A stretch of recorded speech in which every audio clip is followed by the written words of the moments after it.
அதிமுக ஆட்சி மலர்ந்தால் தேவையான நிதிகளை டெல்லியிலிருந்து வாங்கி அனைத்து திட்டங்களை நிறைவேற்றி கொடுப்போம் என முன்னாள் அமைச்சர் KT ராஜேந்திர பாலாஜி உறுதியளித்துள்ளார்.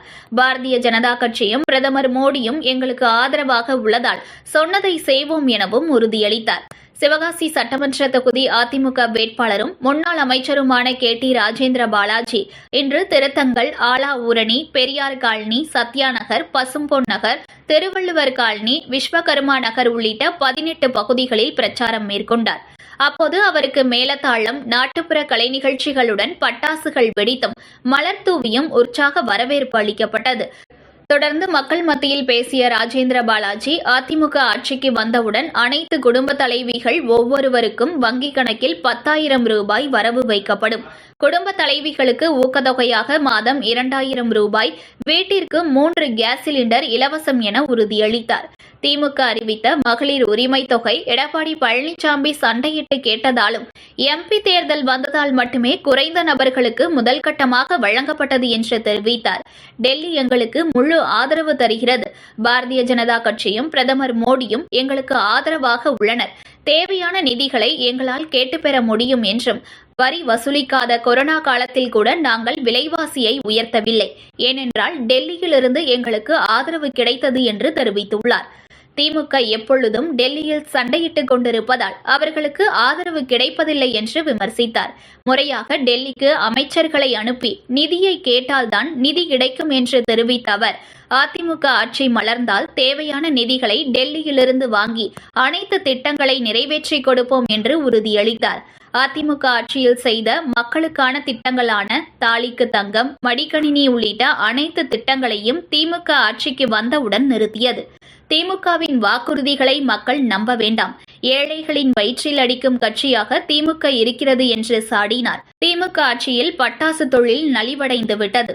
ஆய்வு என்ற பெயரில் மொத்தமாக பட்டாசு தொழிலை நலிவடைய செய்துள்ளது திமுக அரசுதான் என்றும் தெரிவித்தார். அதிமுக ஆட்சி மலர்ந்தவுடன், எடப்பாடி முதலமைச்சர் ஆனவுடன் குடும்ப தலைவர்கள் ஒவ்வொருத்தருக்கும் அவருடைய வங்கிக் கணக்கிலே 10,000 ரூபாய் வரவு வைக்கப்படும் என்று தேர்தல் வாக்குறுதியில் சொல்லியிருக்கிறார். அதுபோல் குடும்ப தலைவிகளுக்கு ஊக்கத்தொகையாக மாதம் 2,000 ரூபாய், முதியோர் பென்ஷன் 2,000 ரூபாய், விதவை பென்ஷன் 2,000 ரூபாய், மாற்றுத்திறனாளிக்கு 2,500 ரூபாய், வீட்டுக்கு 3 கேஸ் சிலிண்டர் இலவசம். இதெல்லாம் அதிமுக அரசு, அதிமுக ஆட்சியில கொண்டு வரக்கூடிய திட்டங்கள். வீடற்றவர்களுக்கு இடம் வாங்கி நகரப்புறத்தில் வாழக்கூடியவர்களுக்கு, நம்மை போன்ற நகரப்புறத்தில் வாழக்கூடியவர்களுக்கு இடம் வாங்கி அவர்களுக்கு வீட்டு மனை கட்டி வீடு கட்டி கொடுப்பதற்கு உத்தரவாதத்தை அரசாங்கம் கொடுத்திருக்கின்ற எடப்பாடியார் கொடுத்திருக்கின்றார். ஆக இதெல்லாம் வரும். அதிமுக ஆட்சி வந்தால் இதெல்லாம் கிடைக்கும். திமுகவை சேர்ந்த ஸ்டாலின் சொல்லுகிறார், எப்படி கொடுக்க முடியும்? ஸ்டாலின் தான் 1,000 ரூபாய் தாரம் சொல்லி 30 மாசம் கொடுக்கவே இல்லை. கிட்டத்தட்ட 3 வருஷம் கொடுக்க 2.25 வருஷம் கொடுக்கல. அதுக்கப்புறம் சண்டை ஓட்டு எடப்பாடியார் சட்டமன்றத்தில் கேள்வி கேட்டதுக்கு பின்னாடி தான் கொடுத்தாரு. அது வரைக்கும் அவர் கொடுக்க ஆரம்பிக்கல. அது MP எலெக்ஷன் வந்ததுனால தான் அந்த 1,000 ரூபாய் கொடுத்தாரு.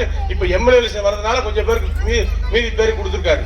அதிமுக ஆட்சி வந்தா 2,000 ரூபாய் கொடுக்கும் எடப்பாடி சொல்றாரு, உறுதியா கொடுப்பாரு. காரணம், டெல்லி எங்களுக்கு சப்போர்ட், பாரதிய ஜனதா கட்சி எங்களுக்கு சப்போர்ட், பாரத பிரதமர் மோடி எங்களுக்கு சப்போர்ட். எங்களுக்கு தேவையான நிதிகளை நாங்கள் கேட்டு எடப்பாடி கேட்டு எங்களால் பெற முடியும். கொரோனா நேரத்தில் வரியே வசூல் பண்ணல, எந்த வரியும் கிடையாம நேரத்தில் கூட விலைவாசியை நாங்க கூட்டல. அதிமுக ஆட்சி கூட்டல, எடப்பாடி கூட்டல. காரணம், டெல்லியில இருந்து சப்போர்ட் கிடைச்சது. இவங்களுக்கு ஏன் கிடைக்க மாட்டேங்குதுன்னா கேட்கறது கிடையாது. சண்டை ஓடுது, என்ன சண்டை. எப்ப போனாலும் டெல்லியில சண்டை ஓட்டு வந்தா என்ன செய்வாங்க?